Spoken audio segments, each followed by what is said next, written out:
Bonjour à tous et salut les bichons, vous écoutez Radio Bichon. Dans ce podcast, je vous parle de savoir-faire et de bon boulot. Mais je partagerai aussi avec vous les belles rencontres que je fais et certaines de mes aventures. Comme d'habitude, vous pourrez retrouver plus d'infos dans les notes de l'émission. N'oubliez pas de laisser un petit commentaire et une note de 5 étoiles, c'est vraiment ma meilleure récompense. Allez, bonne émission à tous. Et bonjour à tous et salut les bichons, c'est Laurent Jacquet sur Radio Bichon. J'espère que vous allez bien. Aujourd'hui, un nouveau petit podcast parce que figurez-vous que j'ai eu la chance et le privilège d'être invité chez DeWalt, d'être invité dans leur showroom, d'être invité au siège social. Et je ne suis pas tout seul pour animer ce podcast, je vais vous le présenter dans quelques instants. Alors bien sûr, on va parler un petit peu de la marque et puis à l'occasion de mon déplacement, j'ai eu la chance de réaliser quelques capsules vidéo pour pouvoir vous présenter des nouveautés ou alors des produits phares de l'entreprise que vous pourrez retrouver bientôt sur les réseaux sociaux de DeWalt, sur Instagram notamment, mais aussi sur Instagram LJVS. Donc aujourd'hui, pour parler un petit peu des nouveautés, pour parler de la marque et puis pour tout vous expliquer sur DeWalt, j'ai la chance d'être en compagnie de Manu. Comment vas-tu, Manu ? Très bien, bonjour à tous. D'abord, merci de nous accueillir ici parce que c'est un bel endroit que vous avez là, pas très loin de chez moi, dis donc, je savais même pas que vous étiez sur Lyon. Oui, alors, c'est d'abord le fait du hasard.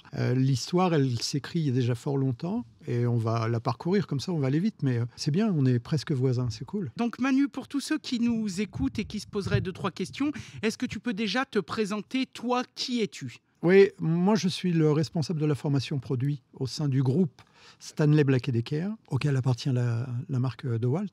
Il y a d'autres marques dans notre groupe, hein. Bien sûr, il y a Black & Decker, il y a Stanley, puisque c'est aussi l'entité. Mais nous avons des marques comme Molly, bien sûr, une marque emblématique Facom. Nous avons Irwin, et puis bien évidemment DeWalt, qui est la marque professionnelle de l'outillage électroportatif. Très bien. Alors, maintenant qu'on en sait un petit peu plus sur ce groupe, nous, aujourd'hui, on va s'attarder sur DeWalt. Est-ce que tu peux nous expliquer un petit peu d'où ça vient, cette marque ? Parce que ce n'est pas une marque française à la base. Non, ce n'est pas une marque française. Alors, elle a une grande histoire. En fait, c'est une marque qui va naître au début du siècle dernier, donc au XXe siècle, par conséquent. Elle naît par la volonté d'un homme qui s'appelle Raymond DeWalt et qui invente, toutes les grandes sociétés finalement ont toutes inventé quelque chose dans le milieu professionnel aujourd'hui, ce qui nous sert au quotidien, mais il invente la scie radiale. Et donc, à partir de là, eh bien, le produit se développe et puis, quand ça veut rigoler, ça rigole jusqu'au bout. Donc, son entreprise marche plutôt bien. Le temps passant, il revend son entreprise à une société américaine. Parce qu'à la base, il était d'où ? Lui, il est belge, mais il est établi aux États-Unis. Donc, il revend, DeWalt est revendu en tant que tel au groupe Black & Decker. D'accord. Qui, pendant des années, va gérer gentiment, en bon père de famille, cette famille de produits, mais sans en faire plus que ça, dans la mesure où, d'abord, il y a Black & Decker, il y a d'autres marques faisant partie du groupe Black & Decker en ce temps-là. Et puis, Black & Decker, en vérité, cherche un peu sa voie sur le marché professionnel, sans jamais vraiment la trouver. On a deux grands marchés qui se distinguent à cette époque-là. Un marché américain, et avec du Black Pro, du Black Line, etc. Et puis un marché européen avec une marque qui s'appelait Elu. Et puis l'idée est de faire une seule et unique marque mondiale. Et donc DeWalt refont l'ensemble des marques, pour tout dire. Et nous voilà donc avec une marque jaune et noire qui arrive à la fin des années 90, pratiquement, dans ces dernières années de 90, arrive donc la marque DeWalt. Alors, elle est jaune et noire. Et j'insiste toujours sur le fait qu'elle soit jaune et noire, parce qu'en fait, le marketing américain l'a joué plutôt assez fine. C'est jaune et noir parce que la rubalise des travaux aux États-Unis est jaune et noire. Ah oui, d'accord. Et voilà, donc c'était aussi, et ça reste aussi une façon de travailler dans l'inconscient collectif. Ça, c'est du marketing pur. Hein. S'il y a des jeunes marketeurs qui nous écoutent, là, c'est une vraie leçon de marketing qu'on a pris. Et donc, voilà pourquoi elle est jaune et noire. Ouais. Et donc, tu nous dis que DeWalt commence vraiment à se développer dans les années 90, mais elle se développe surtout aux États-Unis. Ça arrive quand en France ? D'abord, il y a un lancement qui est un vrai succès, à commencer par les États-Unis, bien sûr. Et puis, il y a les pays anglo-saxons qui suivent très vite. Alors, anglo-saxons, à commencer bien sûr par par l'Angleterre, mais il y a l'Australie. Et ça, ce sont des vrais échos extrêmement positifs que l'on a quand on lance DeWalt, peut-être 1 an après le lancement aux États-Unis. Donc c'est une véritable aventure. Moi, j'ai eu cette chance-là. Donc ça veut dire que déjà au siècle dernier, la progression. Au siècle dernier, je travaillais déjà pour la marque. D'accord. Mais c'est extraordinaire. D'abord parce que faire un lancement, c'est une histoire. Et puis lancer une nouvelle marque. Lancer un produit, c'est quelque chose, mais lancer une nouvelle marque sur un marché, c'est extraordinaire. Donc ça a demandé beaucoup de travail, beaucoup d'efforts, et toutes les personnes qui y ont contribué, et qui en nombre sont encore là d'ailleurs, ont vraiment bravé toutes les épreuves qu'on pouvait rencontrer à cette époque-là. Sur un marché, déjà, à l'époque, on parle encore une fois, on est toujours dans les années 90, déjà très concurrentiel, du monde. avec des marques déjà très implantées. Attention, oui. On ne peut pas faire l'impasse sur le... Effectivement, c'est un bon point. On ne peut pas faire l'impasse sur ce qui existe à l'époque. Ce serait un mensonge éhonté. Non. Il y a des très grandes pointures qui sont là. Et c'est justement ça le fond du travail. C'est-à-dire donner une résonance et donner une légitimité à une marque. Il ne s'agit pas d'arriver et de faire un coup, c'est pas ça l'histoire. L'histoire, c'est de l'installer durablement. Et c'est un travail de chaque jour. C'est pas à grand coup de... pub, comme on fera aujourd'hui, d'influence, etc. Non. Bon, alors, ça n'existait même pas. Voilà, là, il a fallu petit à petit montrer de quoi la marque était capable, etc. Donc, en gros, vous arrivez sur le territoire français, pareil, dans les années 90. Parce que, fin 90, ouais. Fin 90. Moi, j'ai vraiment des souvenirs, en fin d'apprentissage, on avait déjà du DeWalt. 95, ça arrive. Et on arrive avec des moyens qui sont significatifs pour un lancement. Les moyens humains, on a déjà une force de vente qui est là et qui quadrille grandement le territoire national. Et puis, on a ce que nous appelons, nous, aujourd'hui, une force de vente itinérante avec des véhicules équipés. On les appelle les CTC chez nous. Et puis, c'est aussi la volonté farouche de créer l'événement là où on est à chaque fois. Oui, donc vous arrivez avec du show, vous arrivez avec de l'event, vous arrivez avec peut-être des camions, avec tout ça pour créer un petit peu un rassemblement autour de cette marque qui arrive en France d'ailleurs. Vous vous attaquez en France et à l'Europe en même temps ou alors Oui, c'est un lancement européen. C'est un lancement européen. D'accord. Et tout de suite, ça fonctionne bien. Est-ce qu'il y a des pays d'Europe qui accrochent plus vite ? Oui, il y a des pays d'Europe qui accrochent plus vite. J'en faisais mention tout à l'heure.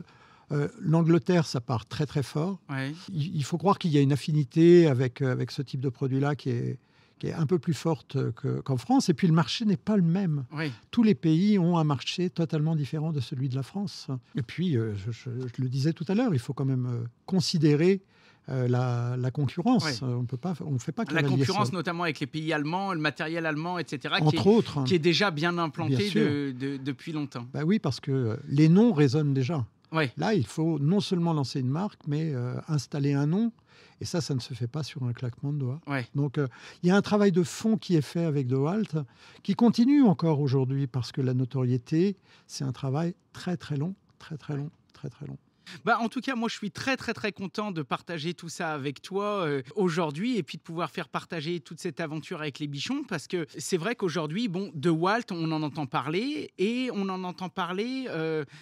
à chaque fois, je dirais, c'est un petit peu avec des produits. À l'époque, moi, je me rappelle, DeWalt, vous étiez déjà très présent, notamment sur le bois. Quand j'étais plus jeune, c'était la raboteuse, la petite rabot d'ego, c'était les scies sous table. On avait ça des fois même dans les ateliers. Alors aujourd'hui, le marketing fonctionne toujours bien chez vous, puisque vous êtes toujours, d'ailleurs, c'est, je pense, un peu resté dans vos gènes, cette implantation sur des gros événements. Moi, je pense, par exemple, nous, on est très au fait de tout ce qui se passe dans les écoles et dans les concours. Là, on a été au championnat du monde des métiers au WorldSkill. Vous avez livré des camions entiers, vous étiez de partout, vous êtes encore très présent sur des shows internationaux. Mais ça c'est une véritable volonté. Alors, il y a l'aspect promotionnel. Oui. C'est incontournable, il faut être présent sur des événements, on peut être présent sur des événements de football, sur des événements de moto, on a été sponsor du MotoGP, on a été rugby cette année. Oui, bien sûr, avec Antoine Dupont, dont on aura l'occasion de faire état sans doute tout à l'heure.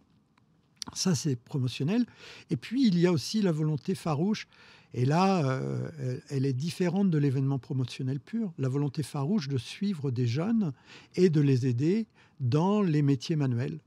Parce que, d'abord, c'est l'ADN même de DeWalt que d'équiper tout à chacun, mais aussi c'est de supporter, aider ceux qui vont faire le monde de demain. Et ça, il faut essayer de rentrer en contact avec eux le plus tôt possible, c'est-à-dire voir ce dont ils ont besoin pour pouvoir les accompagner. Et ça, c'est une expérience qui n'a pas de prix. Puis c'est toujours une stratégie gagnante, puisque quand on prend l'habitude très jeune de travailler avec certains outils, on a envie de les retrouver derrière dans le monde du travail, on a appris à connaître la marque, etc. Mais comme tu disais, au-delà du côté stratégique, il y a le côté toujours d'être plus proche des gens, plus proche du terrain, vraiment là où ça se passe, quoi. Oui, le verdict des jeunes, il est sans filtre.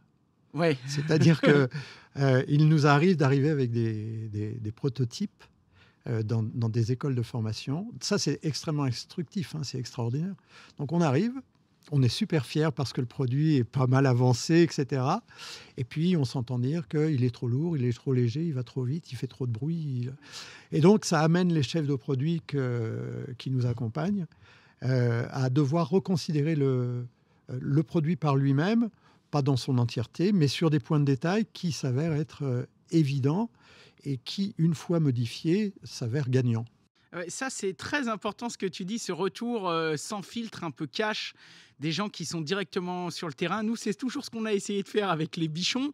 Et c'est vrai que c'est important pour nous aussi d'avoir une marque à l'écoute. Parce qu'on voit bien qu'aujourd'hui, le marché de l'outillage évolue tellement et est tellement mis sur le devant de la scène, notamment aujourd'hui à travers les réseaux sociaux, comme nous on peut le faire, comme beaucoup d'autres de nos collègues peuvent le faire, que le coup de bâton, il est immédiat. C'est vraiment pas comme ça se faisait avant, où on avait une poignée d'ingénieurs qui disaient « Tiens, nous, on pense que tel outil va être bon, on balançait ça sur le marché. » Aujourd'hui, on a beaucoup de marques qui travaillent et qui ont fait d'ailleurs ce pari très, très intéressant de travailler main dans la main au moment du développement déjà avec les gens sur le terrain pour avoir un retour direct et pour être sûr et certain que le produit va parfaitement correspondre au marché. Oui, c'est le travail qui est fait en fait dans tous les développements de produits que l'on peut avoir aujourd'hui. C'est surtout d'abord de bien comprendre quel est le besoin qu'il y a sur telle ou telle famille de produits dont on aura peut-être l'occasion de parler. Bien sûr. Puis ensuite, de commencer à creuser les pistes. Que pouvons-nous amener de mieux ou de différent sur tel segment ? Et une fois que le produit commence à prendre forme, un peu comme ce que l'on montrait sur Batimat, par exemple, où on avait un marteau perforateur transparent. Ouais. C'est pas le fait d'avoir un marteau perforateur fait d'une coque transparente qui est extraordinaire. C'est simplement un modèle qui montre les étapes de fabrication. Et puis, on avance comme ça sur des notions de confort, de bruit, de stabilité, beaucoup d'éléments. Donc, nous ne faisons pas cavalier seul, en aucun cas. Alors là, pour rentrer un petit peu plus dans le vif du sujet, maintenant qu'on a compris un petit peu votre façon de faire, moi j'aimerais tout de suite qu'on parle un petit peu du marché. Puisque comme tu le disais, comme on l'a abordé avant, quand on a visité un petit peu ce showroom superbe dans lequel vous êtes, c'est un magasin de jouets. Moi je suis comme un gamin, s'il y avait des bichons autour de moi, je pense qu'ils seraient comme moi. Là on est en podcast, j'ai du mal à te regarder parce qu'il y a les cloueurs derrière, les perfos à droite, j'ai envie de tout aller toucher, tout aller voir. On a dû recevoir des bichons parce qu'à chaque fois c'est le même effet, donc on est très satisfait aussi de voir que ça résonne chez toi. Ouais. Mais les bichons sont de partout, alors c'est sûr que vous avez dû en recevoir. Donc moi qui suis toujours un peu passionné par ça, la question que j'aimerais aborder tout de suite. Bon, on a plusieurs marques aujourd'hui sur le secteur, mais on a des marques qui ont pris le parti pris d'être 100% pro, d'autres d'être 100% grand public, ou alors même certaines marques, pour ne pas les citer, qui vont avoir sous le nom d'une même marque deux gammes. On va dire plutôt une gamme grand public, entrée de gamme avec du petit outillage, et plutôt des gammes professionnelles. Alors les bichons qui m'écoutent savent que chez les bichons, on est dans le pro, on est dans le dur. Déjà, de par mon parcours, moi je suis un ancien artisan, et aussi parce que j'ai décidé depuis toujours, et ça continuera, de m'intéresser vraiment à l'outillage du quotidien, à l'outillage professionnel. Donc, quand j'entends par outillage professionnel, c'est-à-dire un outillage qui est capable de fonctionner de manière intensive, qui peut tomber d'un toit, d'une échelle, d'un escabeau 10 fois, qui peut se balader dans le camion et qui ne nous fera pas défaut quand on en aura besoin.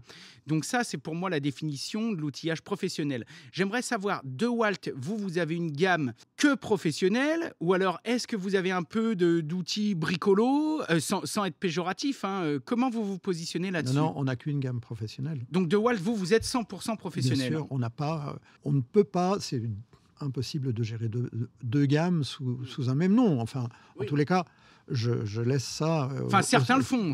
Certains le font, mais vous, en tout cas, c'est pas votre parti pris. Non, du tout. D'accord. Donc ça, c'est plutôt bien, d'autant plus que vous, dans le groupe, vous avez Black & Decker qui peut, lui, à ce moment-là, assurer la gamme un petit peu plus grand public, on va dire. C'est un point extrêmement intéressant parce qu'en fait, on a ce qu'on pourrait qualifier une montée en gamme de nos marques. D'accord. De tout temps, on a développé la marque Black & Decker pour ce que nous qualifions de grand public, c'est-à-dire les bricoleurs, plus ou moins avertis d'ailleurs, parce qu'on sous-estime souvent la personne qui commence à bricoler. C'est sûr. En fait, il y a un panel extraordinairement grand. Le premier, c'est je viens d'acquérir une maison, on ne va pas parler de tranche d'âge, je viens d'acquérir une maison, comment puis-je me débrouiller pour poser ne serait-ce que ma tringle à rideau? Alors, deux solutions, soit j'appelle un pro, soit je le fais moi-même. Donc, cette notion ou cette envie de le faire soi-même, Black & Decker peut le faire. Mais aussi, on peut aider la personne à monter en compétence au travers de cette marque-là, qui est quand même la marque référente sur le marché de grand public. Et puis, entre Black & Decker et DeWalt vient s'inscrire une marque qui s'appelle Stanley V20, qui est une marque d'outillage électroportatif aux couleurs de Stanley, paradoxalement jaune et noir aussi. Et cette marque-là, elle va permettre à l'utilisateur de passer vraiment une étape. On va aussi aider les professionnels, avec cette marque-là, qui mettent le pied à l'étrier, c'est-à-dire qui montent leur petite société, en auto-entrepreneur. Ou alors une entreprise qui aurait une dizaine de salariés et qui voudrait peut-être investir, non pas timidement, mais commencer dans ses moyens. Dans ses moyens, par rapport au volume aussi d'outils à acheter qu'ils ont. Donc on se détache de la marque Black & Decker, mais on s'y détache aussi avec un aspect prix, c'est incontournable.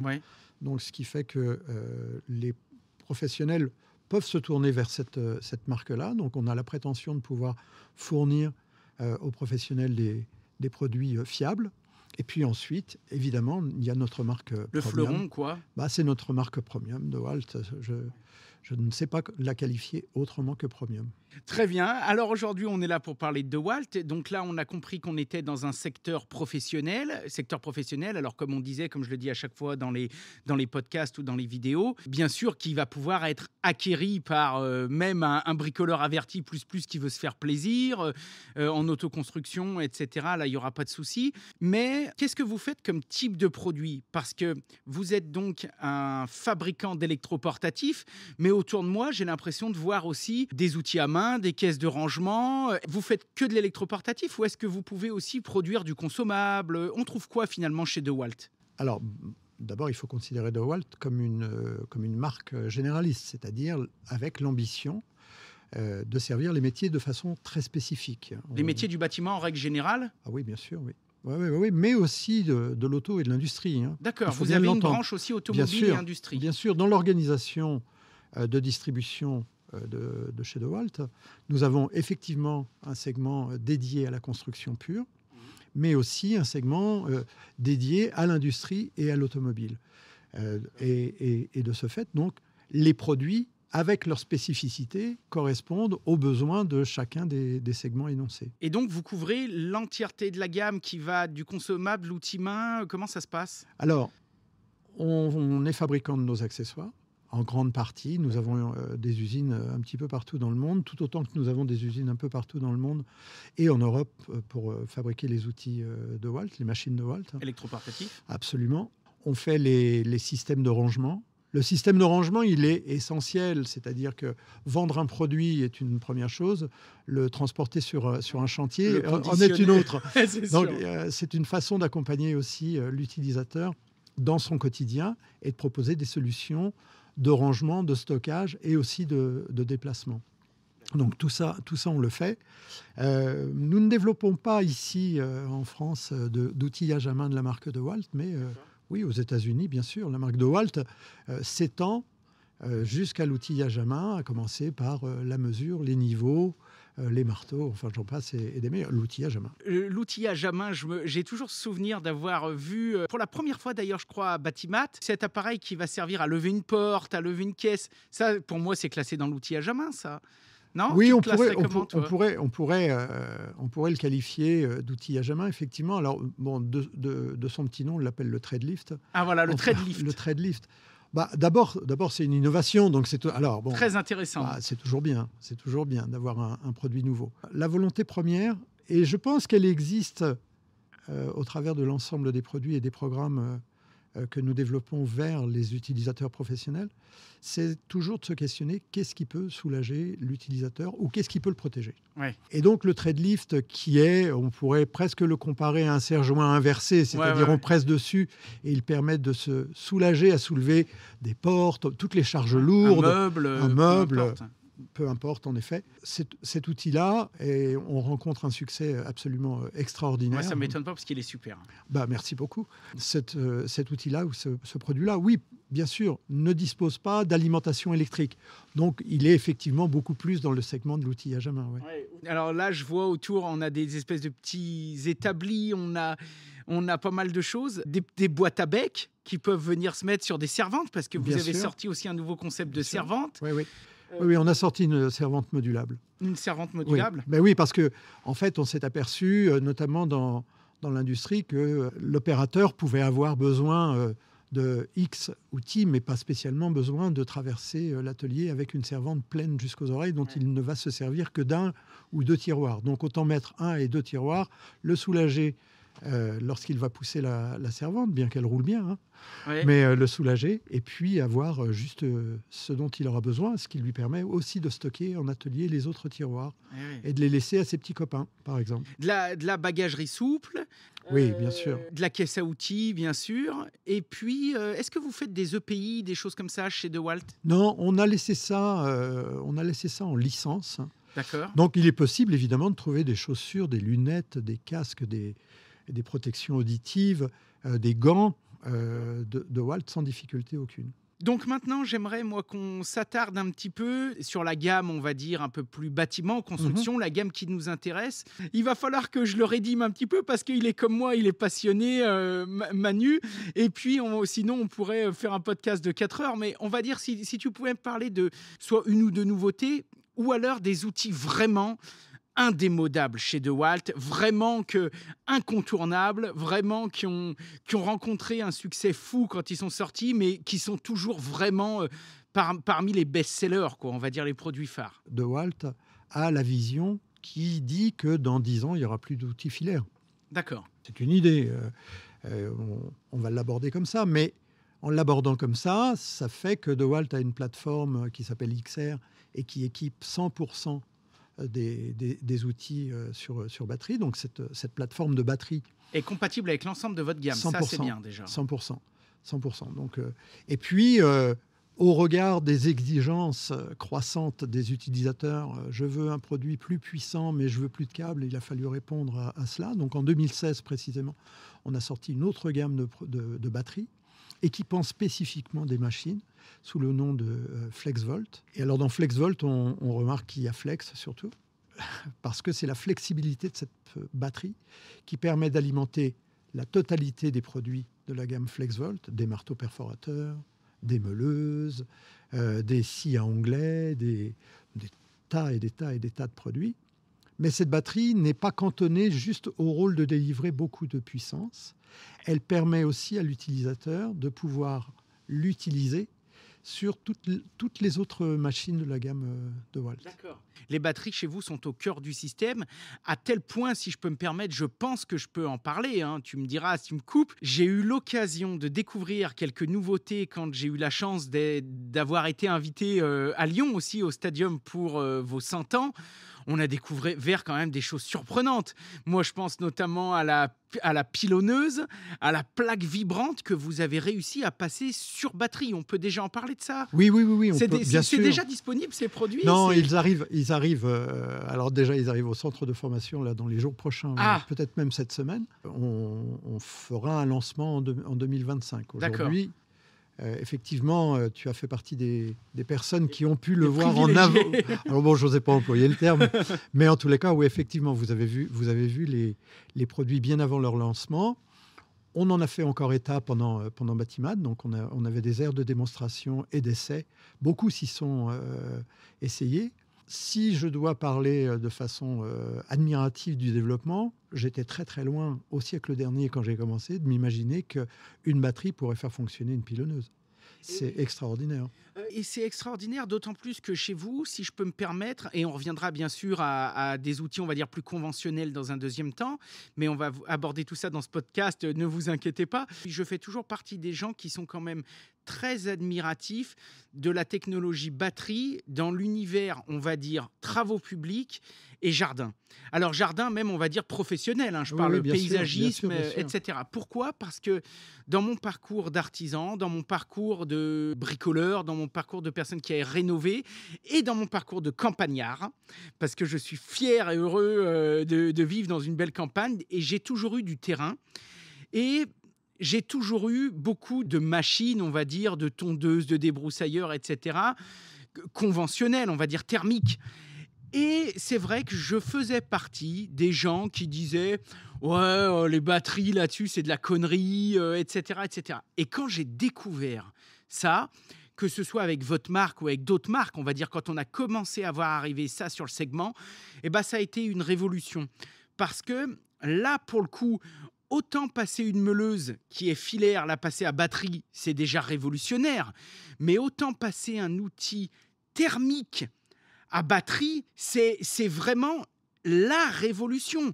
On n'a plus d'entretien, on n'a plus de mélange, on n'a plus de carburant sur le chantier, on n'a plus de trucs qui puent, on n'a plus besoin de démonter une bougie parce que ça marche plus. L'entretien des carbus, emmener ça en motoculteur, alors là, c'est incroyable. Oui. C'est drôle parce que tout ce que tu viens de dire regroupe en fait tous les commentaires que l'on a eus, notamment pendant les 100 ans, ce que l'on appelle les 100 ans, l'événement auquel tu as participé, mais aussi Batimat. Parce que beaucoup font non seulement la vente des outils thermiques, je parle des distributeurs, à commencer par eux, mais font aussi le SAV et retrouvent les produits dans un état terrible. Le mélange n'a pas été bien fait, il y a du sable dans le carbu. Enfin, là, oui, on pourrait passer du temps sur tous les faits qui amènent à devoir considérer qu'un produit thermique, qui, au-delà de sa performance, bien sûr, demande un entretien certain. Là, on met la batterie, on appuie sur le bouton et ça marche. Donc oui, il y a quelques produits qui arrivent, la plaque vibrante, comme tu le disais. Ah, ça, c'est incroyable. Alors, mais même pour la gestion, pour une entreprise de travaux publics ou pour un loueur, comme tu disais, derrière les gestions de carburant, les gestions d'essence, les gestions de mélange, l'apprentissage. Oui, on a encore un travail de fond important à faire. Il existe déjà avec la gamme des produits sans fil que nous avons. C'est toujours l'interrogation. Et nous avons 1000 fois toujours la même question, c'est combien de temps cela va-t-il durer ? Combien de temps la machine va-t-elle fonctionner en vérité ? La robustesse globale. Oui, son autonomie, à commencer par le temps que la batterie est capable de donner à l'utilisateur en termes d'utilisation. On sait aujourd'hui que l'on arrive à coller sur certains produits à ce qu'un produit thermique donne en termes d'autonomie. Donc il faut juste changer de batterie pour continuer à travailler. Et puis, on va continuer à travailler surtout sur la technologie même des batteries pour avoir des produits plus performants. Ce qui me permet aussi de revenir sur ce dont on en faisait état tout à l'heure, c'est-à-dire le développement des batteries, effectivement, puisque juste après FlexVolt, dont je faisais état, donc, on a développé la première batterie avec des cellules plates. Toutes les batteries aujourd'hui sur le marché sont équipées de cellules cylindriques. C'est les piles qu'on a à la maison pour la boîte télécommande. Oui, qui sont mis en série, puis en parallèle, pour atteindre la puissance ou l'autonomie voulue. Et là, les cellules plates, elles changent complètement la donne. C'est-à-dire que le système électrique, sans rentrer dans la complexité du truc, délivre, mais c'est magique, il faut le voir pour le croire, délivre plus de puissance à batterie à voltage identique et à ampérage heure identique. Et à batterie plus petite, souvent. Ah bah alors là, à tous les professionnels qui peuvent être fidèles à tes podcasts, je peux leur dire, on travaille sur la demande essentielle. Je voudrais une batterie compacte, légère, puissante. Ouais. Bah alors, on travaille, mais il y a des donnes qui sont absolument incontournables. Les cellules ont besoin de toute façon d'air passant. Ouais. On ne peut pas les contenir dans un tout petit espace au risque de les voir chauffer. On veut tous le beurre, l'argent du beurre et la bergère, quoi. Comme Ben, ça reste quand même un choix idyllique pour certains. C'est-à-dire, oui, effectivement, je voudrais de la puissance, je voudrais du temps de travail, je voudrais de la légèreté. Alors, on y arrive, hein, les progrès sont notables. Bah pour moi, déjà, parmi le premier progrès, et tu l'as abordé tout de suite quand on a commencé à parler de ces batteries, c'est déjà une batterie pour l'ensemble de la gamme. Déjà, rien que ça, nous, artisans, oh là là, mais c'est fabuleux. Quand tu n'es pas déjà obligé de te trimballer avec 12 batteries différentes, 18 chargeurs différents à brancher de partout, et que tu sais que dans ton camion, tu n'as plus qu'un ou deux chargeurs, et en plus, vous faites peut-être même des chargeurs doubles ou triples.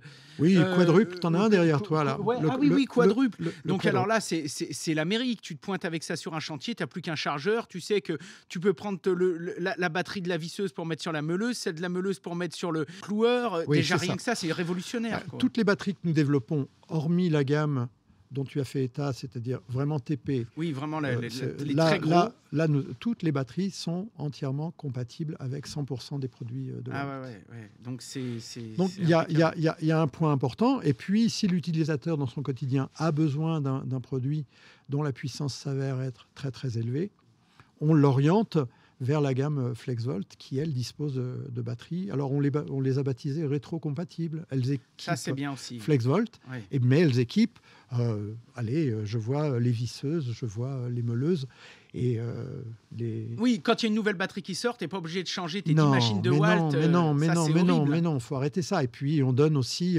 cette possibilité d'acheter les produits sans batterie. Oui, les produits nus. C'est important. C'est important aussi. L'utilisateur doit avoir cette possibilité d'utiliser l'énergie qu'il a déjà dans son véhicule pour des nouvelles machines. Sans forcément racheter à chaque fois une ou deux batteries, etc. Bien sûr. Donc ça, c'est intéressant. Et puis, ça fait baisser la note. Ça fait baisser le prix quand même. Oui, il faut quand même y c'est penser, toujours un peu le portefeuille qui commande. On est tous bien pareils. sûr, c'est évident. C'est absolument évident. Donc, on a abordé maintenant ces batteries. Je pense que tout le monde a bien compris. Donc, si tu devais nous parler, je ne sais pas, de quelques produits phares. On reviendra après. J'aimerais que dans un deuxième temps, tu nous fasses un petit kit débutant. Mais avant de parler de ce kit débutant, j'aimerais déjà qu'on aborde, on va dire, si tu pouvais nous parler de quelques, allez, on va dire 2 ou 3 nouveautés, et puis ensuite 2-3 produits archi phares de la gamme, quoi. En termes de nouveautés, là, on développe un outil qui va vraiment aider les utilisateurs. On l'appelle le Grabo. Le Grabo. Le Grabo. Alors, on en entend beaucoup parler en ce moment. Ceux qui connaissent pas, est-ce que tu peux nous en parler brièvement ? Oui, bien sûr. C'est une ventouse qui fonctionne à l'aide d'une batterie. C'est-à-dire que le vide se fait en appuyant simplement sur un bouton. Donc, c'est un système de ventouse pour porter tout un tas de choses, quoi. Absolument. Là où il n'y a pas de poignée, là où il faut inventer un système pour porter des charges lourdes, là où il faut quelquefois faire des choses qui sont assez incongrues, ou être deux. Oui. Ou être deux, dans la limite de la force que l'on a et aussi dans la limite du physique à ne pas allumer, bien sûr. Le Grabo est la solution, c'est une poignée. C'est une poignée qui se met sur la quasi-totalité des matériaux non poreux. D'accord. C'est important. Hein. Oui, donc vitre, carrelage, bien sûr. Même du bois, un panneau de stratifié. Mais on peut prendre l'exemple effectivement d'un plateau de cuisine. Un plan de travail. On met 2 Grabots, chaque gars à l'extrémité, et on peut le positionner. On peut le mettre sur un palan pour pouvoir porter des charges extrêmement lourdes en industrie, plutôt que de mettre des lanières. Là, ça va beaucoup plus vite. Il y a un gain de temps, il y a de la sécurité. Et la sécurité, elle est assez folle sur ce produit-là, parce que si la batterie, par mégarde, on ne fait pas attention, on utilise la batterie qui a déjà tourné depuis un petit moment. Si la batterie n'a plus de jus, le produit ne perd pas pour autant il son conserve adhérence. sa dépression. D'accord. Absolument. Et ça nous donne le temps de pouvoir mettre une autre batterie. Parce qu'il est évident qu'il y aura une légère perte, mais pas subitement. Oui, ça va pas. Tu vas pas te prendre le miroir sur les Exact, chaussures. Exact. Ah ouais, Exact. ça c'est intéressant, c'est ce que j'allais te demander un petit peu les différences, parce que des ventouses, on en a déjà vu un petit peu sur des chantiers, mais celle-ci, elle amène d'autres choses, et notamment parmi les choses qu'elle amène, en plus de la sécurité, tu vas nous en parler, elle amène aussi la possibilité de prendre des supports un peu irréguliers. Absolument. Finalement, cette ventouse, par rapport aux ventouses concurrentes sur le marché, comment elle se démarque? Qu'est-ce qu'elle a de plus? Déjà, elle a une vitesse d'exécution assez rapide. Le système de dépression se lit facilement sur un écran couleur, Ouais. c'est-à-dire qu'on le lit en barre. Et puis, elle a un niveau de confort lorsque l'on la prend en main qui est assez extraordinaire. C'est-à-dire qu'on peut remarquer chez certains produits de la concurrence des angles saillants ou en tous les cas un certain inconfort pour prendre ce produit-là lorsqu'il est chargé. D'accord. Donc lorsqu'il est sous charge tout du moins. Ouais. Il y a notamment un capot qui va permettre à l'utilisateur d'avoir une très bonne lecture lorsqu'il va travailler à l'extérieur et que le temps sera... Une sorte de pare-soleil, quoi. Exactement, lorsque le temps sera ensoleillé. Ouais. Donc Ouais. un écran avec une lecture directe Écran sur ce qui se LED, passe, ouais. ça c'est Ah important ouais. parce que Avec l'indicateur de la batterie. Ouais. ça c'est pas le cas de tous. Des fois on crée une dépression manuellement ou automatiquement et on n'est pas capable de voir si c'est correctement fait. Là, le Grabo nous indique que c'est bon, quoi, qu'on peut porter la charge. Absolument. Alors c'est drôle parce que je te vois faire le mouvement avec le, Ouais. avec le pouce. Avec le pouce. Avec le pouce. Et j'étais sur un chantier il y a une dizaine de jours. J'avais amené un Grabo parce qu'il y avait des mises en place de vitres. Ouais. C'était très très drôle. Enfin, en tous les cas, moi ça m'a fait rire. C'est que les personnes qui travaillaient, qui changeaient les vitres, ont regardé le Grabo, connaissaient le produit. Et il y en a un qui m'a dit « Oui, nous, on ne peut pas l'avoir parce qu'il n'y a que le chef qui l'a. » J'ai trouvé ça vachement mignon, tu vois. C'était vachement mignon. Et donc, ils l'ont utilisé le temps du chantier. Ah bah, ça n'a rien à voir, effectivement, avec la pompe à proprement dit, oui.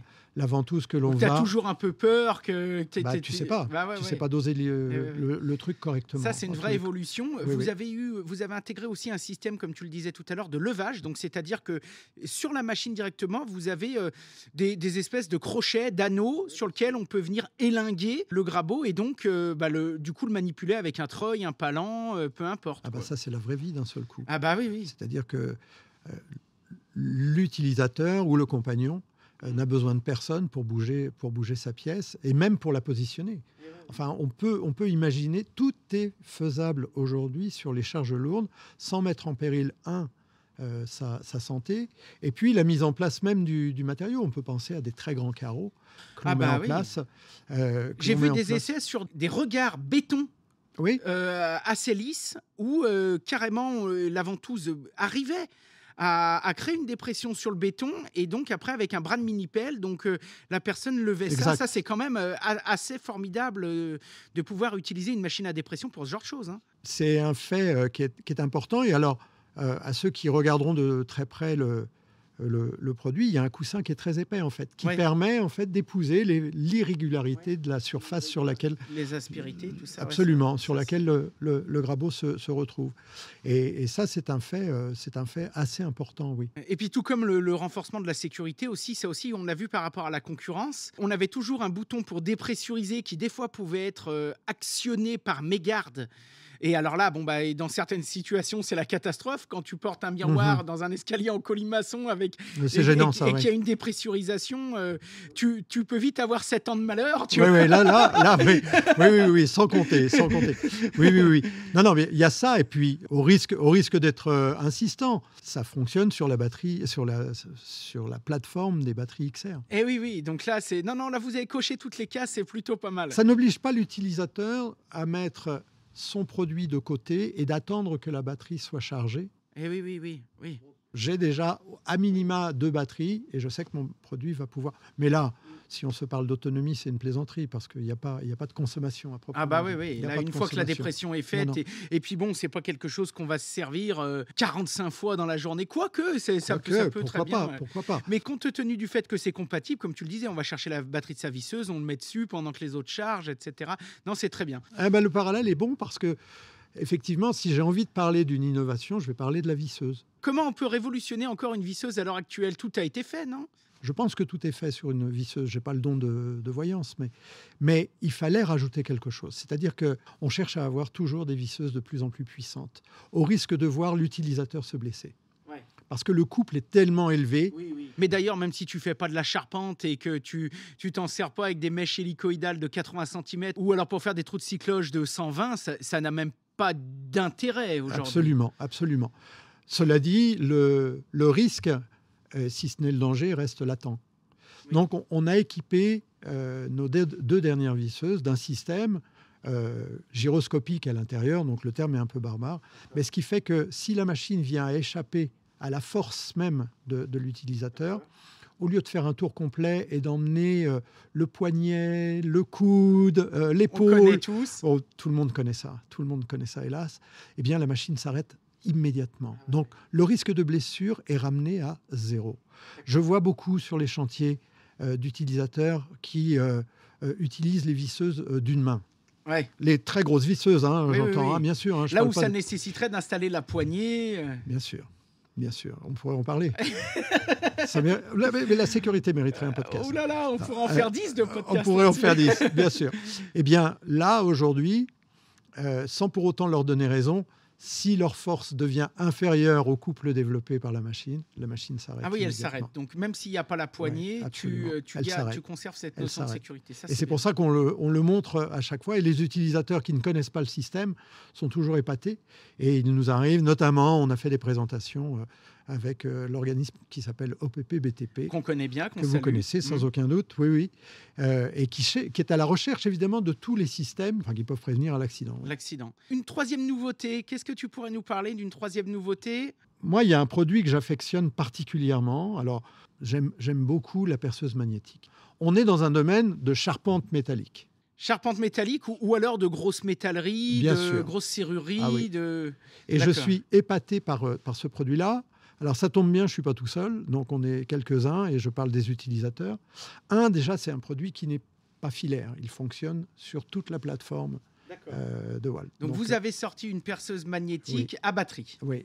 Et non seulement elle est transportable, elle est équipée d'une batterie, mais elle a un aimant qui est d'une efficacité absolument redoutable et qui ne fonctionne pas uniquement grâce à la puissance de la batterie. C'est un aimant qui fonctionne de façon totalement indépendante et qui ne se met en action qu'à partir du moment où une pièce métallique est au contact.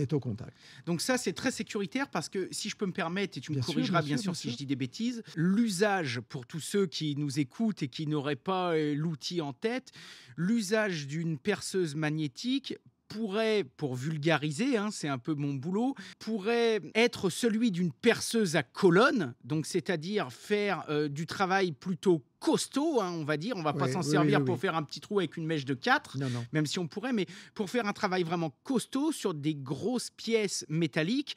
Sauf que, une grosse pièce métallique, on a beaucoup de mal à la déplacer et à venir l'installer sous une perceuse à colonne. Ça, c'est valable sur quelque chose de petit, mais quand on a un gros limon d'escalier, quand on a une pièce de charpente qui fait 10 mètres de long, c'est compliqué. Donc à ce moment-là, les fabricants ont trouvé une astuce, c'est d'amener la perceuse à colonne sur le lieu de travail. Mais une perceuse à colonne, ça fonctionne avec énormément de couples. C'est pas quelque chose qu'on peut tenir comme une visseuse. Donc il faut qu'elle soit solidaire, comme peut l'être une perceuse à colonne qui est fixée au sol. Et là, pour la rendre solidaire, on va simplement, par un système d'aimant, la fixer à la structure. C'est bien ça? Oui, c'est ça. Il suffit simplement de manipuler une poignée en 2 temps. Un premier temps, juste pour ajuster l'endroit exact du perçage. Et puis ensuite, il y a le mode verrouillage. La machine ne se mettra pas en route tant que le mode verrouillage absolu ne sera pas atteint. Et puis, à l'aide d'un volant à 3 branches, on va descendre progressivement. Et puis, la mèche, à commencer par elle, par exemple, la mèche va commencer à faire son travail, alimentée par de l'huile. Et puis, la magie s'opère. La magie s'opère parce qu'on a la possibilité à la fois de sélectionner la vitesse, bien sûr, en fonction de l'outil que l'on aura mis. Et il y aura soit les fraises, soit des mèches. Et le travail est extraordinairement bien fait. L'utilisateur ne prend aucun risque. il n'y a pas d'effort à faire si ce n'est celui de manipuler le volant. Donc C'est-à-dire- j'aime beaucoup. Ouais. C'est une machine donc, qui va servir donc, à faire du trou, comme tu le disais, avec un forêt, mais qui peut servir aussi avec un trépan, quoi. Bien sûr. Parce que quand tu dis fraise, C'est des ça ne fait ouais. pas le travail d'une fraiseuse non plus. Non, hein. non, On non, n'a non, pas de du tout, chariot du ni tout, rien. du tout, du Mais tout. par contre, c'est un trépan. Ouais, ouais. Vous faites aussi les consommables, là? Pas pour le moment. Pas encore. D'accord. Voilà, je pas lance encore. une perche. Mais je celle-ci, pose elle cette est, question on va parce la que prendre tout à le monde- demain. Oui, oui, bien sûr. D'accord. Oui, oui, on la prend à demain. Est-ce que la machine est équipée d'un système d'aspersion d'huile ou pas du Absolument, tout? Ah oui, absolument. donc vous Oui, pouvez oui, avoir oui. aussi un petit réservoir d'huile de coupe. Le réservoir, on le voit très clairement. Donc, il est aimanté, ce qui permet à l'utilisateur de pouvoir le positionner au-delà de la machine si l'endroit dans lequel il travaille nécessite de travailler dans un espace restreint. Mais oui, bien sûr, il y a une alimentation en huile qui se fait. Elle ne se fera qu'à partir du moment où la machine sera posée sur un plan horizontal. C'est-à-dire, l'huile n'est pas envoyée. Elle n'est pas propulsée, elle coule par gravité. Absolument. D'accord. Donc là, ce qui signifie qu'on peut utiliser cette machine sous absolument toutes les configurations, même au plafond. Ah, mais bien sûr. On pourrait la mettre la tête en bas sur un IPN. Ah, mais c'est ce que nous faisons. On monte sur une nacelle. Bien sûr. On va simplement demander d'envoyer, de pulser de l'huile sur l'outil de coupe. À ce moment-là, on utilisera peut-être une bombe d'huile de coupe. Absolument. C'est exactement D'accord. ça. Ah oui. Donc là, on peut vraiment la mettre sous toutes les configurations. Absolument. Elle peut se fixer, bien sûr, sur une surface plate, mais est-ce qu'elle peut se fixer sur un tube? Alors là, on la voit là-bas. D'abord, un petit tube, ça n'a pas beaucoup de sens. Oui. Mais là, nous avons un tube de 120 et elle tient dessus. Ouais. Ah, on fait 50 et 50 de profondeur.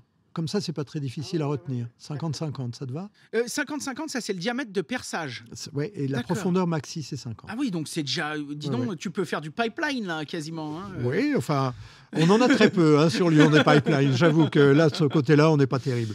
D'accord, ok, très bien. Maintenant, j'aimerais que tu me trouves 2 ou 3 produits phares, c'est-à-dire vraiment des incontournables de la gamme, soit parce qu'on va les trouver que chez DeWalt, ou soit parce que c'est des machines qui ont pu peut-être sortir il y a 5, 6, 7 ans, 8 ans, mais qui sont encore largement sollicitées, que les gens adorent, que vraiment des produits, des têtes d'affiche. La scie sur table. Et là, j'avoue que cette scie sur table, qu'on aura peut-être l'occasion de voir ensemble, cette scie sur table, elle m'épate. Elle m'épate parce qu'elle permet à l'utilisateur de pouvoir faire tous les travaux qu'un produit filaire permet. En plus, elle est transportable comme une valise, elle fait 20 kilos. Donc, tu vois, c'est incroyable. On partirait en vacances que notre franchise bagage serait même pas Donc atteinte. ça fait encore partie du top des produits vendus et demandés, quoi. C'est un peu un incontournable. Oui. Celle-ci, chaque présentation attire plus que l'œil, en fait.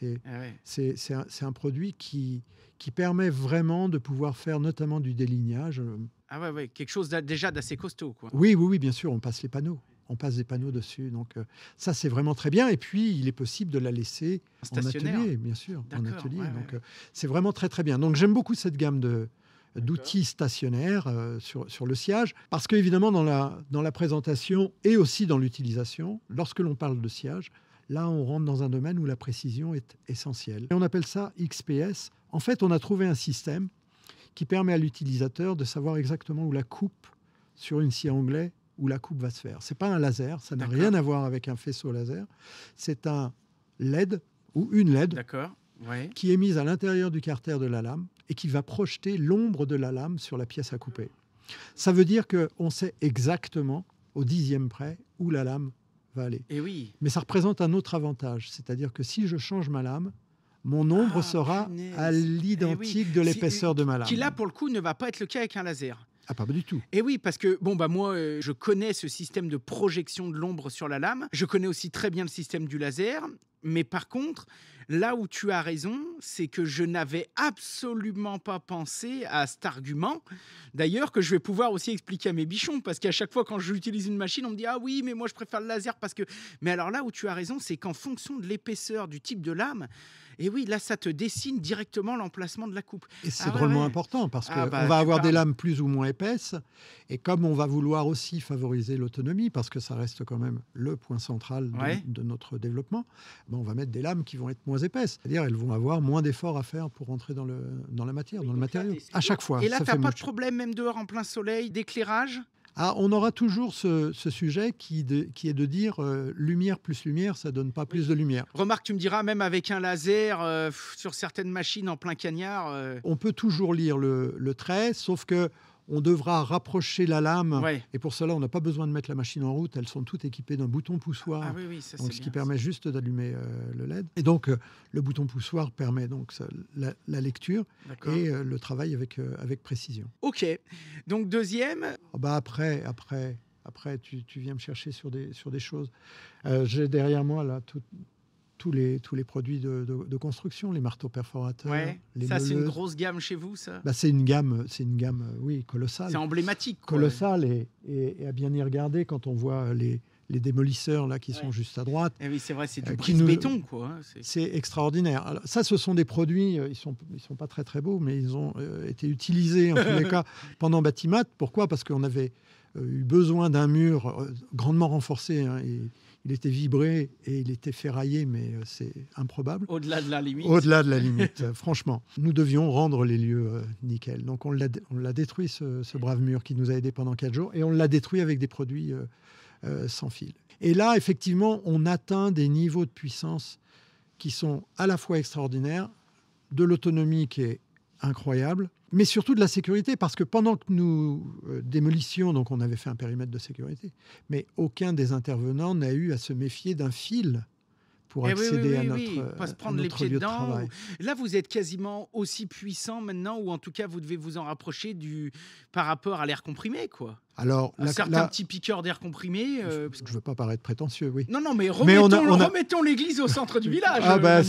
Si on doit faire ça, oui, il y a des puissances qui sont phénoménales. Quand je vois là celui que j'ai à côté, je sais pas, on peut peut-être donner une référence pour celui qui nous écoute, mais pour un produit à batterie, dis donc, tu as une broche qui fait 30 mm de diamètre. C'est une broche d'outil air comprimé. Absolument.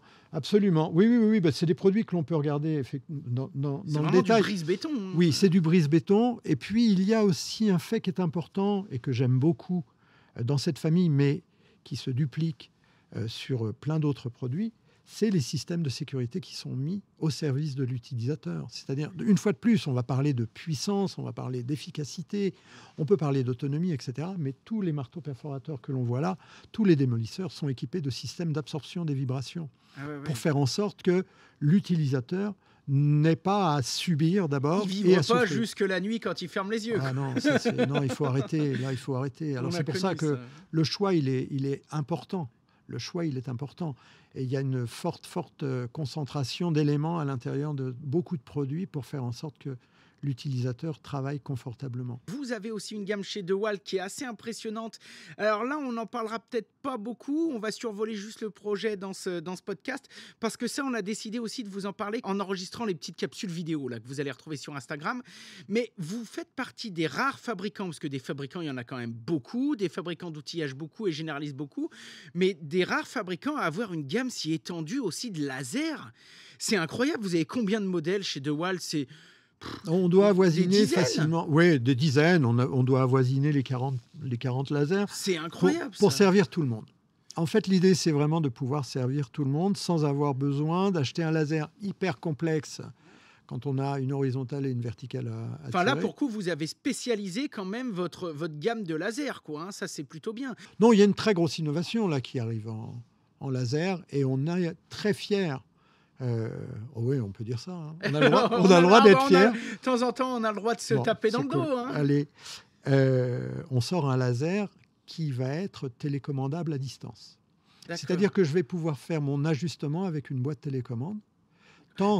Pas avec une appli ou pas avec un smartphone. Non. Avec une vraie boîte que j'ai dans la main et qui va me permettre d'ajuster mon horizontale ou ma verticale, ou les deux d'ailleurs.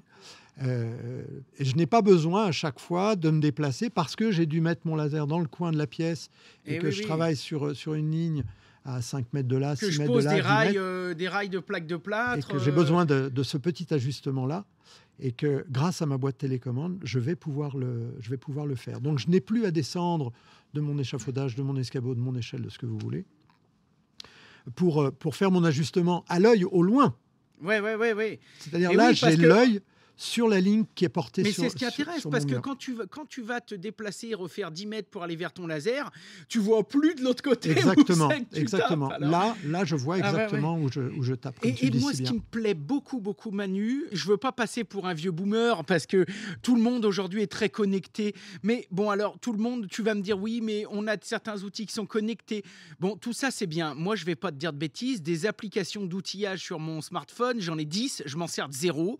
D'abord parce que soit j'y pense pas, soit ça me gonfle, soit je suis pas un amoureux, en tout cas moi dans mon cas, ça veut pas dire que je m'en suis jamais servi, mais je suis pas un amoureux de ça. Voilà, je préfère me mettre un podcast dans les oreilles, écouter Radio Bichon, et par contre je suis Ce qui est encore... une bonne idée. En soi, hein. Ce qui est une bonne idée, hein, ce qui mange pas de pain, c'est gratuit, on est sur toutes les plus grandes plateformes du monde, vous pouvez nous écouter dans le monde entier. Donc ça c'est très bien. Par contre, avoir une télécommande physique, avoir une vraie petite télécommande physique que j'ai dans ma poche ou que je me mets avec une dragonne autour du cou ou quoi que ce soit, sans être obligé d'aller chercher au milieu des 50 applis que j'ai parce que ça s'est mis en veille, de retrouver le truc, de reconnecter en Bluetooth, sans être obligé de m'agacer avec ça, de sortir juste la télécommande et d'appuyer sur droite ou gauche, haut ou bas, ça, j'adore. Alors, d'abord, merci. Non, mais c'est sincère, Merci je suis beaucoup. très honnête. Hein. Oui, c'est bien que ça résonne comme ça chez toi. Sur toutes les présentations que l'on a pu faire jusqu'ici, on a eu vraiment un accueil extrêmement chaleureux. Vraiment. On ne peut pas tout mettre effectivement sur un téléphone portable pour des tas de bonnes raisons qui ont été évoquées, avec toujours le risque quand on travaille en hauteur de voir échapper le portable, En plus. qui renferme plus qu'une simple application. Il y a probablement beaucoup de vie à l'intérieur d'un téléphone portable aujourd'hui. L'idée de la boîte télécommande, et puis aussi, il y a le côté pratique, c'est-à-dire j'ai des vrais boutons pour pouvoir aller à droite, à gauche, monter, descendre, stopper, etc. Donc là, c'est autre chose que de faire glisser les commandes sur un écran. Où tu peux avoir des gants, foutre de partout, abîmer ton smartphone, exactement. etc. Et puis, il peut être bigné l'écran, donc c'est pas facile hein, d'un seul coup. Et puis, je ne te parle même pas du côté user-friendly.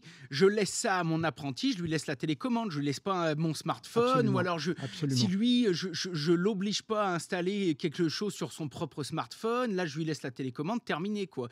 Il passe le laser à une autre équipe, il passe la télécommande, terminé, c'est très bien. Oui. Non, Donc, j'adore ça.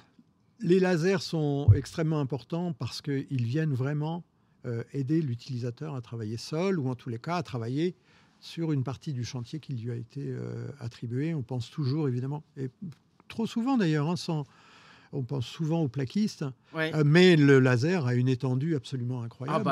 Nos amis paysagistes à qui je fais un grand coucou en ont besoin. Les maçons. On fera une petite capsule là-dessus hein, pour les bichons. Hein. Tu nous en parleras. On va le faire.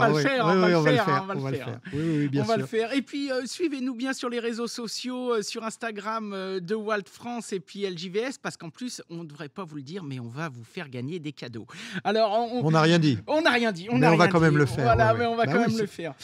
Alors, sympa. juste avant de parler, on va dire du petit kit de base, moi, je voudrais juste revenir sur un outil. Tu nous as présenté 2-3 nouveautés, 2-3 produits phares. Moi, je vais t'expliquer pour moi le produit phare qui pour moi, dans mon cas personnellement, à l'époque, qui m'avait fait basculer chez DeWalt. Et je peux vous dire que les kilomètres de bois que j'ai fait avec ça, vous êtes encore d'ailleurs parmi les seuls à faire ça, et je vous en remercie. Une machine qui n'a pas évolué, et je vous le dis, j'espère qu'elle n'évoluera pas ou très peu, et dont je suis amoureux, c'est la petite Rabo Dego que vous avez.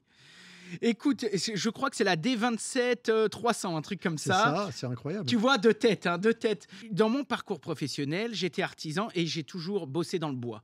Alors, à l'époque, j'avais, comme on parlait tout à l'heure, c'est le portefeuille qui commande. J'avais besoin de faire tout un tas de petits projets, que ce soit en particulier ou en pro. Et bien sûr, j'avais pas les moyens. Maintenant, je suis un peu mieux équipé. J'ai des grosses machines d'atelier, des grosses raboteuses qui prennent 400, etc., en triphasé. Mais à l'époque, c'était pas le cas du tout. J'avais testé les petits rabots portables qui sont bien mais qui ne dégauchissent pas. Et le premier truc que tu apprends en menuiserie, en ébénisterie, que tu dis, ma sœur vient d'avoir un gamin, je vais lui faire un petit berceau, je vais construire une petite fenêtre pour la cabane du chalet, etc. et il me fallait une rabot d'ego. Eh bien, c'était introuvable. Soit je trouvais que ces rabots portatifs, qui sont déjà bien, mais qui ne me suffisaient pas, soit tout de suite, il fallait que j'achète une machine d'atelier énorme. Et en fouillant, eh ben, j'ai trouvé cette petite machine. Alors bien sûr, c'est pas fait, ça veut pas dire que ça peut pas le faire, mais c'est pas fait pour enquiller une poutre de charpente de 25 par 3 mètres de long en chaîne. Mais je m'en suis servi pendant 3-4 ans. C'était un outil fabuleux. Petit, compact et la robustesse. Je me rappelle un coup, j'ai voulu la nettoyer, je l'ai démontée. C'était une transmission par chaîne. Je ne sais pas si c'est encore le cas. Oui, ça, absolument, c'est incroyable. C'est un produit qui date, c'est un produit qui n'a pas été changé et qui n'est pas prévu.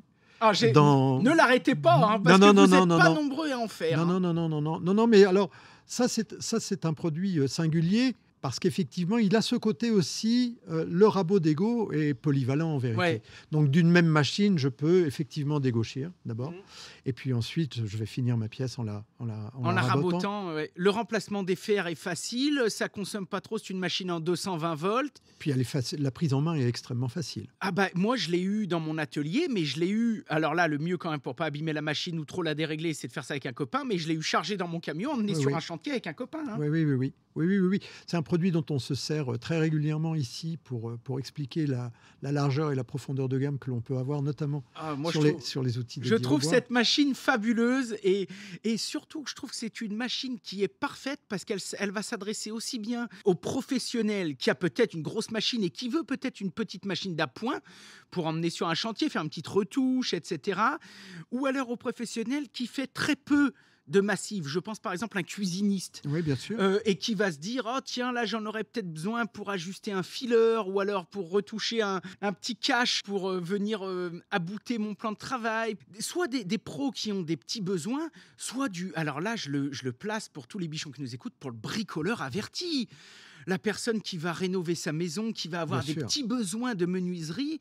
Moi, j'ai eu fait des fenêtres entières avec ça, des fenêtres d'1,20 m de long par 1,20 m de large, des vraies fenêtres, de la vraie menuiserie.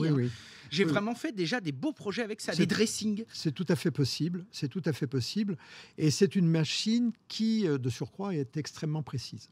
Je suis un peu tatillon, un peu pointilleux quand je travaille. Et alors, j'aime les machines qui se règlent. Parce que la précision, c'est toujours relatif. Un charpentier va se servir d'une scie sur table, comme tu nous en as parlé tout à l'heure. Son chevron, s'il ne fait pas 6,8, mais qui fait 5,8 par 8,1, il s'en fout. Par contre, un menuisier, un ébéniste, il a besoin de précision. Ce que j'aime dans vos machines, et notamment sur vos machines à bois, pas que, parce que j'ai aussi la scie à carrelage que je vois là-bas, c'est que, on se dit, merde, je l'ai transportée, je l'ai brinque-ballée, elle s'est déréglée. C'est pas grave, parce que vous avez souvent tout un tas de petits réglages qu'on peut faire pour remettre la machine conforme. C'est drôle d'aborder ce sujet, de revenir sur ce sujet de précision, parce que c'est un des critères ultra sélectifs de la compétition dont tu faisais état tout à l'heure, c'est-à-dire les World Skills. Ouais. Cette compétition, pour faire très bref, elle a pour but de désigner une jeune ou un jeune de moins de 23 ans qui va parfaire au modèle qui lui est demandé, et ce, pendant 3 jours et demi de compétition. DeWalt était très largement présent sur la finale mondiale, et on n'est pas près d'en revoir une ici en France, donc c'était la finale mondiale en septembre ici. C'était exceptionnel. Oui, ça l'était. J'ai eu la chance de travailler sur ce projet-là. On va travailler sur la finale nationale maintenant, qui va se dérouler à Marseille l'année prochaine. À chaque fois, pour nous, c'est un énorme défi. Pourquoi ? Parce que nous sommes en face de personnes qui sélectionnent les machines et qui sont des experts et qui ont un niveau d'exigence et d'attente qui dépasse très largement ce que je peux vivre au quotidien. Donc ça me met une pression énorme, et tous les essais de coupe, tous les relevés de coupe qui sont faits s'avèrent être exactement ceux qu'ils attendent pour, reprendre ton expression, coller à l'excellence. Un compétiteur français, suisse, allemand qui est là pour concourir, c'est-à-dire pour faire la même pièce que son voisin avec 10 juges de 50 pays différents qui vont aller faire la chasse au moindre degré qui aurait foiré sur une coupe à onglet, lui ne peut pas se permettre ce que nous, on se permettrait pour bricoler ou pour faire une petite réalisation dans le quotidien. Une coupe d'onglet, elle doit être parfaitement d'onglet. Hein. Il y a aussi une vie après la compétition chaque jour. Et oui. C'est-à-dire que les experts prennent place sur les aires de travail de chacun et viennent vérifier les mesures, mais surtout les assemblages. Alors, il y a la qualité, la propreté, mais il y a la justesse dont tu faisais état. Et là, ils ont leur cale métal. Ouais. Donc là, c'est un gabarit carrément. Hein. Ah, mais là, c'est terrible. Ça passe ou ça passe pas. C'est terrible parce qu'il y a des points. Il y a des points qui peuvent être enlevés. Et donc, évidemment, c'est d'avoir le maximum de points pour prétendre. Souvent, les gens me disent « Oh oui, mais quelle est la différence entre un outil, des fois, premium brico et un outil pro ?» Non, ça n'a rien à voir. Il faut vraiment comparer ce qui est comparable. Demain, on peut mettre 2000 € dans une scie à onglet. Elle peut se dérégler. D'abord parce qu'on peut la cogner, on peut la transporter sur un chantier, Bon, c'est pas le problème. Par contre, on doit avoir un processus et une possibilité de la remettre correctement, de la réétalonner. Quand tu achètes une grosse machine d'atelier comme moi je peux avoir avec des tables en fonte, une toupie scie, une rabot d'ego, c'est pas parce que la personne de la marque au moment de te la vendre est venue avec des règles calibrées, qu'elle te l'a calibrée, que cette machine ne va jamais se dérégler. Mais la particularité, c'est que si elle se dérègle, on peut tout à fait soit soi-même, soit en refaisant réintervenir le professionnel, le spécialiste, on peut tout à fait la réétalonner, la recalibrer, et ce pendant 20 ans. Et ça, du coup, si on s'y intéresse un peu, ça fait que notre machine, elle est toujours bonne. Et ça, ce sont souvent des petites vis de réglage cachées, des petits trucs qui ne sont pas présents sur toutes les machines. Dans le développement de ces machines-là et dans la proposition que l'on fait aux professionnels, il ne s'agit pas de faire du bruit autour de la machine sur un événement, une journée, et de disparaître. Dire on est les plus beaux, on est les plus forts, tout le monde sait faire. On n'oublie pas une chose importante, c'est que nous faisons une promesse à chaque fois que l'on présente un produit. On fait la promesse que le projet envisagé, bien sûr, par l'utilisateur va pouvoir être exécuté dans les conditions les meilleures et pour le résultat le meilleur. Parce qu'on n'oublie pas une chose, c'est que lui, il est payé pour ça. Et oui. Et puis lui, quand il s'est acheté une machine à plusieurs centaines ou milliers d'euros et que son client le paye pour faire quelque chose, il veut avoir de bons résultats. Tu sais, je vais te raconter une petite anecdote que j'ai adorée. On a la chance chez les Bichons d'avoir énormément de nationalités et il y a quelques années, on a des amis canadiens qui sont venus, dont un professionnel du bois. Ils sont arrivés et on a enregistré un podcast. Et on parle matériel avec cette personne. Et il me dit « Oh, moi, j'ai que du super matos, je préfère mettre de l'argent dedans, etc. etc. » Je me reconnais un petit peu dans ce qu'il dit, mais je lui dis « Est-ce que tu peux nous expliquer pourquoi ?» Bon alors les Bichons, je fais une petite pause dans le montage de ce podcast parce que figurez-vous que j'ai retrouvé ce superbe passage où on avait eu la chance de recevoir Alain Vaillancourt, notre ami québécois qui était venu vraiment dans les débuts de Radio Bichon. Je crois que c'était le 7e podcast qu'on faisait. Et donc je trouve intéressant de vous repasser ce petit podcast. Pour ceux qui sont intéressés de l'écouter entièrement, vous pourrez le retrouver bien sûr sur toutes les plateformes. Dans cet extrait, Alain va nous parler d'une sableuse. Pour tous ceux qui nous écoutent, au Québec, une sableuse, c'est une ponceuse. Je vous passe l'extrait et on enchaîne tout de suite après. Moi, je dis aux gens, t'achètes toujours le plus que ce que tu es capable de payer dans le plus cher. Moi, j'aime mieux acheter de la qualité. Au bout du compte, si je fabrique quelque chose et que je manque mon coût à la fin, il y a plusieurs possibilités. Pourquoi je l'ai manqué? Donc, est-ce que c'est parce que je suis un pas bon, je sais pas qu'est-ce que je fais? Est-ce que c'est l'outil qui est pas bon ou est-ce que la technique qui est pas bon?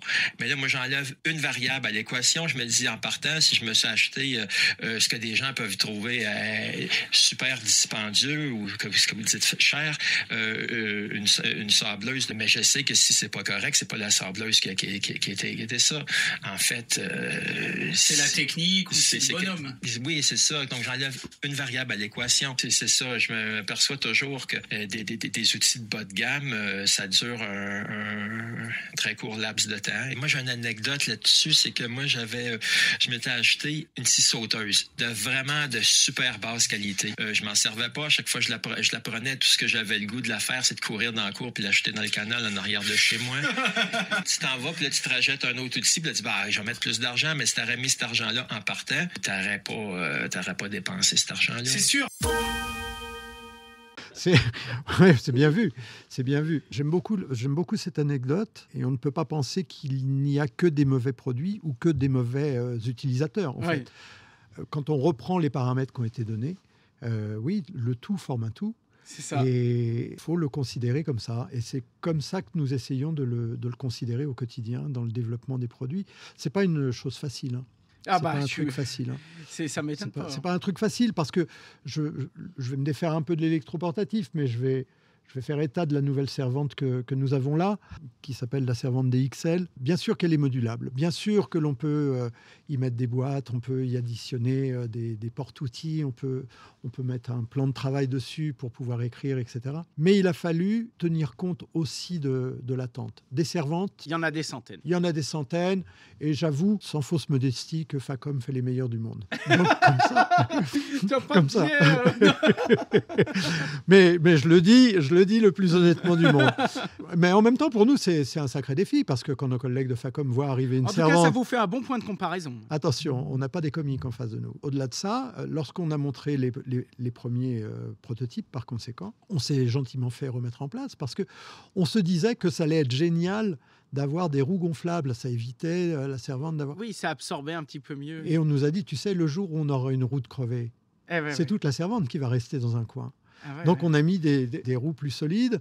Donc, cette servante DXL, en fait, elle a, en tous les cas, changé pour éviter de créer une mauvaise expérience. Pour éviter la panoutillage. Absolument. En parlant de panoutillage, très rapidement, comment ça se passe le SAV chez vous ? J'achète du DeWalt chez un distributeur, j'ai un problème avec. Alors, on a une base à Morangis, dans le 91, c'est l'Essonne, c'est en région parisienne.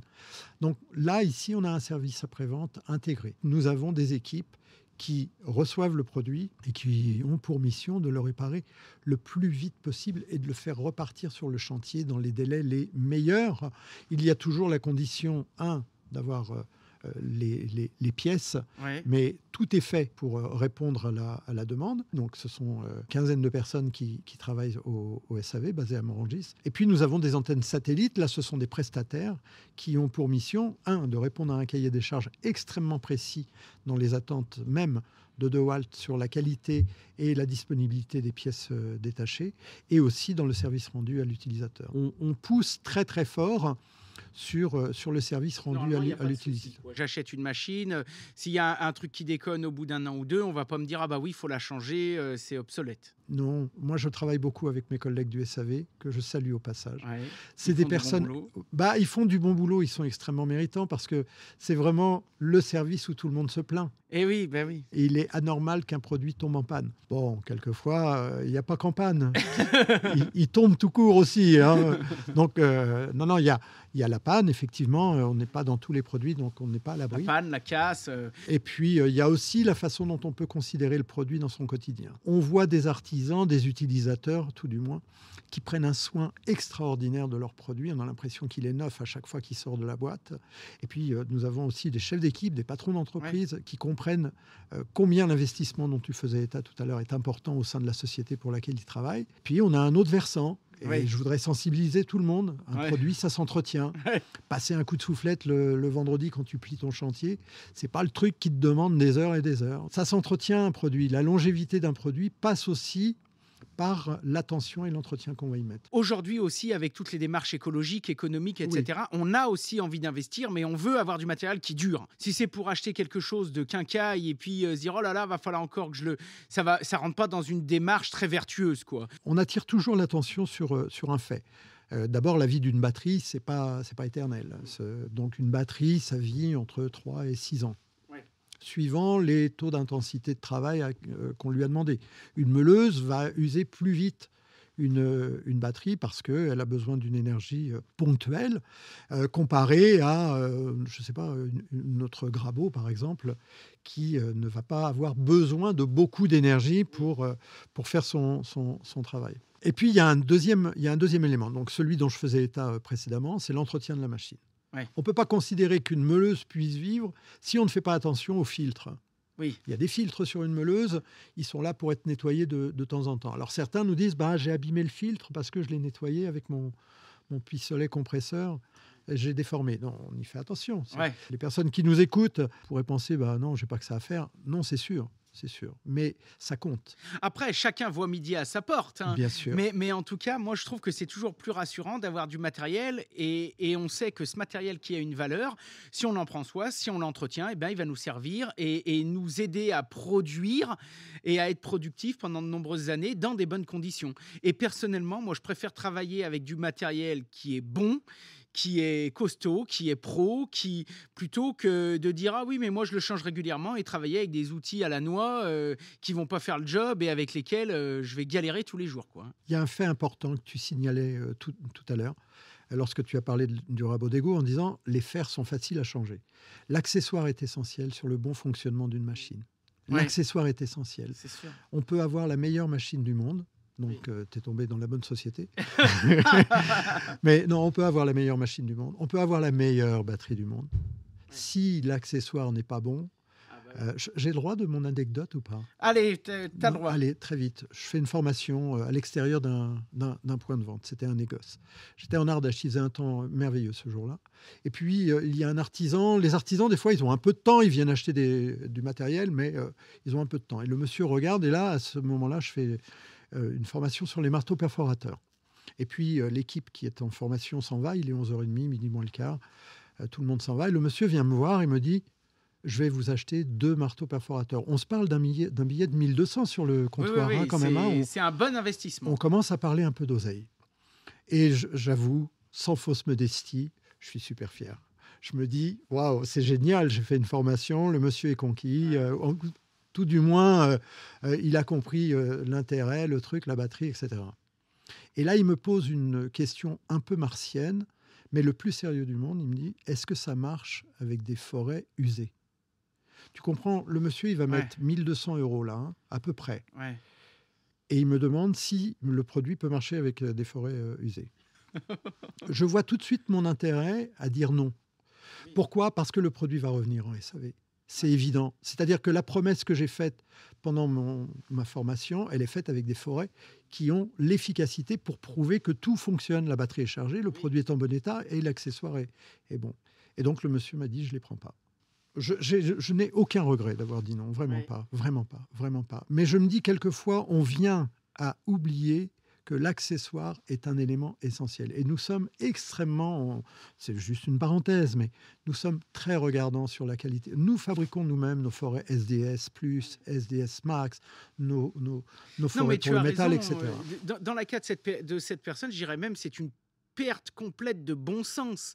Le nombre de fois, je pense à mon papa, qui est un bricoleur retraité, qui est absolument privilégié parce que j'ai la chance, moi, de baigner dans cet univers. Donc, de temps en temps, je lui amène une bonne visseuse, une bonne scie.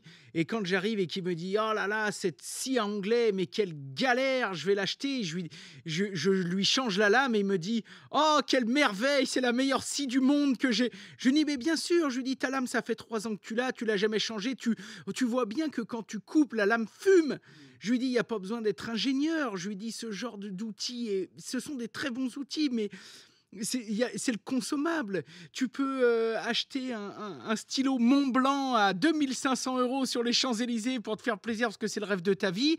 Si tu n'entretiens pas la plume et que dedans tu mets de l'encre à 2 balles de ton supermarché, tu vas pas être content de ton Montblanc. Exactement, exactement. Voilà, c'est du bon sens. Et on observe tous ces points-là. C'est judicieusement ramené, effectivement. Mais quand on fait des présentations, lorsque nos délégués techniques, nos conseillers même techniques sont devant des points de vente. Des fois, on entend des utilisateurs qui font « Bah ouais, bien sûr, ça marche parce que ton accessoire est neuf. » On ne va pas mettre des accessoires pourris pour faire plaisir. Non, mais bien sûr. Bien sûr qu'il faut faire l'effort d'être concentré sur l'accessoire. Et puis, il ne faut pas oublier que l'accessoire, ça a un deuxième nom. Ça s'appelle du consommable. Bien sûr. Alors, on aime tous, parce qu'on n'est pas zinzin, on aime tous que son consommable soit de bonne qualité et dure le plus longtemps possible. Bien sûr, bien sûr. On, oui. Voilà, on est Oui, bien oui. d'accord. Personne n'est content de changer ses lames de scie 3 fois par semaine. Absolument. Mais quand on prend de la bonne qualité, qu'on a du bon consommable, eh bien, normalement, tout fonctionne, il n'y a pas de problème. Oui. On chantourne beaucoup ici, parce que c'est toujours épatant pour les apprenants de faire des coupes chantournées à la scie sauteuse. Tu vois. Mais on a des très bonnes lames dont le corps est fin, etc. Et donc, ça ne brûle pas la pièce de bois. Oui. Et on leur fait remarquer. Donc, tous attribuent ça à la performance de la machine. Erreur, en vérité. C'est la qualité conjointe de la machine, la capacité qu'elle a, la maniabilité, etc., mais aussi la qualité de l'accessoire. Je fais toujours un point là-dessus, c'est super important. Oui. Manu, on a beaucoup discuté, on a l'heure de la soupe qui arrive, mais quand même, je ne peux pas couper comme ça. On va être obligé encore de prendre 5-6 minutes rapidement, ou 10 minutes. On n'a pas le choix parce qu'on a fait une promesse à nos bichons. Et cette promesse, c'était de dire... Si vous êtes un jeune entrepreneur ou on va dire un bricoleur très averti, moi je mets ça dans la catégorie du gars, c'est un bricoleur mais il en est à la 3e maison qu'il rénove, demain il pourrait se mettre à son compte, il est très bon et qui veut commencer à s'équiper, commencer à s'outiller, ou alors un apprenti qui rentre dans la vie professionnelle, il veut commencer à s'outiller. Disons qu'il n'a quasiment pas de machine professionnelle, il a 1 ou 2 machines qui traînent à droite, à gauche, qu'il a acheté dans un bricot, et cette fois il dit allez stop, j'achète du pro. Si tu devais me dire les 5 premiers outils indispensable en généraliste. On va dire qu'il est généraliste, il fait un petit peu tout et n'importe quoi. Ouais, les 5 premiers indispensables, les premiers trucs qu'il faut qu'il achète. Ouais, moi, je partirais d'abord sur une visseuse en 18 volts sur la plateforme N'hésite XR. pas à nous donner même des références pour les bichons qui nous écoutent, qui vont peut-être aller voir derrière. Ah, si vous voulez. Si tu les connais. Oui. Alors bon, effectivement, on a beaucoup de références. Moi, je prendrais une machine qui s'appelle la DCD 800. C'est une machine que je trouve... compacte, avec suffisamment de puissance pour faire tout type polyvalente. Oui, polyvalente, bien sûr. Alors, la polyvalence, on ne va pas s'en servir en mixeur, s'il vous plaît. Oui. Faites-moi plaisir. Faites-moi plaisir. Je ne comprends pas ma machine à brûler. Je faisais du mix. Je faisais mon mix placo. Quand tu dis mixeur, c'est-à-dire on ne va pas s'en servir comme d'un malaxeur. Oui, absolument. D'accord. Donc, une visseuse polyvalente pour faire une un peu visseuse tout polyvalente. Oui, d'autant plus qu'elle est équipée du système de sécurité dont on parlait. Donc, DCD 800. Oui, DCD 800. OK. Ensuite, ça, c'est numéro 1. Numéro 2. Oui, dans l'ordre, je pense que tout à chacun, on a tous plus ou moins besoin d'une scie sauteuse. Oui, je suis assez d'accord avec toi. Alors bon, il y a 2 profils, il y a 2 corps sur une scie sauteuse. Il y a la scie sauteuse prise par la poignée supérieure. Poignée conventionnelle ou alors ou la prise par le corps. Prise par le corps. Moi, j'avoue que celle que je qualifie prise par le corps, qui n'a pas la poignée dite conventionnelle comme tu faisais état, me séduit beaucoup plus. Pourquoi ? Parce que son centre de gravité me permet vraiment de pouvoir la manipuler avec facilité. Et puis, c'est une machine qui a un interrupteur qui va mettre en route la machine de façon continue. Et ça va être très pratique lorsque je vais vouloir couper mes plans à l'envers. Par le dessous, oui. Bon, alors Manu, pour la scie sauteuse, on veut une référence. La référence, moi, je vais aller vers la DCS 335, quelle que soit sa version, avec ou sans batterie. Moi, c'est une machine que j'aime beaucoup, que j'affectionne particulièrement. Centre de gravité épatant, manipulation confortable. Polyvalente, il faut toujours avoir une bonne scie sauteuse sur soi, quoi, dans le top 5. Pas de vibration.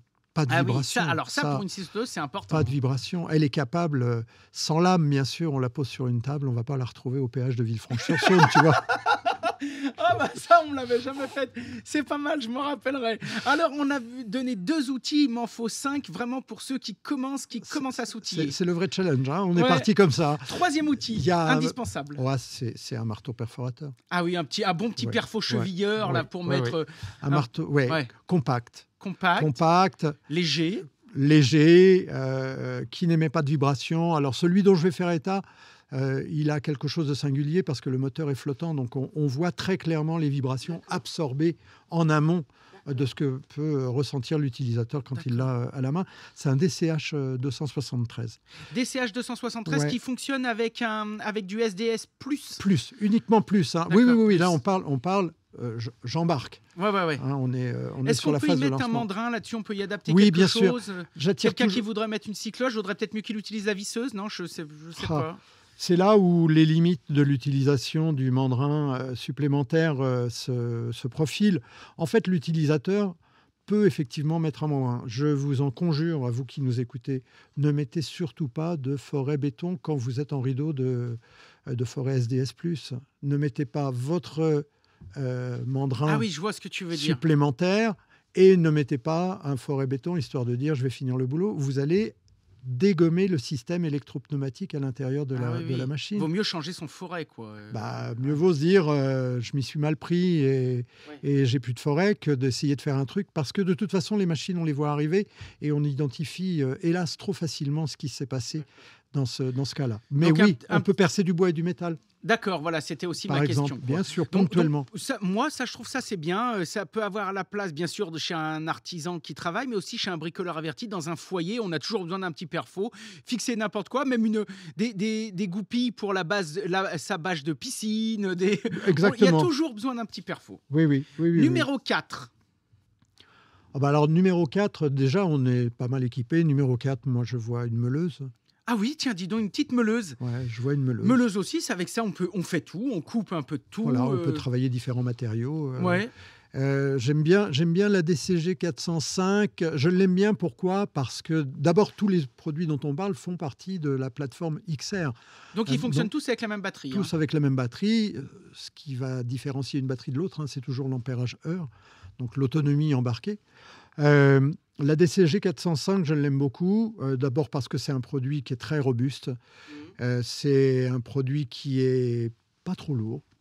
Qui ne vient pas encombrer l'utilisateur sur les différentes coupes qu'il a à faire. On peut couper, meuler, tronçonner. Absolument. C'est polyvalent, c'est pareil. Ouais. Là, on a dit que c'était le top 5. On ne va pas chercher l'ultra spécialité. Non, mais compris dedans, il y a une orientation du carter sans outil, par exemple. Ah oui, ça, c'est déjà bien. On appuie sur un petit loquet et on peut orienter le carter dans un sens ou dans l'autre pour éviter d'avoir ne serait-ce que le retour de la poussière les étincelles mal orientées. D'accord. Donc ça, j'aime beaucoup cette meuleuse-là. Je l'aime beaucoup. Ok. On fait beaucoup d'essais avec cette machine-là pour nos apprenants. Et puis, un petit dernier pour la route. On a dit qu'on donnait un top 5 des indispensables. Ouais, c'est assez difficile finalement, mais je verrais quand même un laser. Ah, je suis d'accord.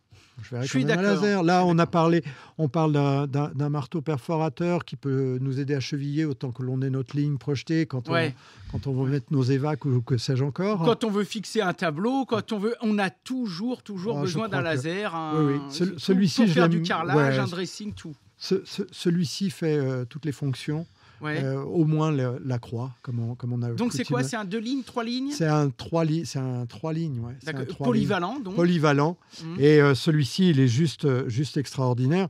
Donc c'est un produit qui est extrêmement facile à utiliser puisqu'il y a 3 boutons. Ça s'arrête là.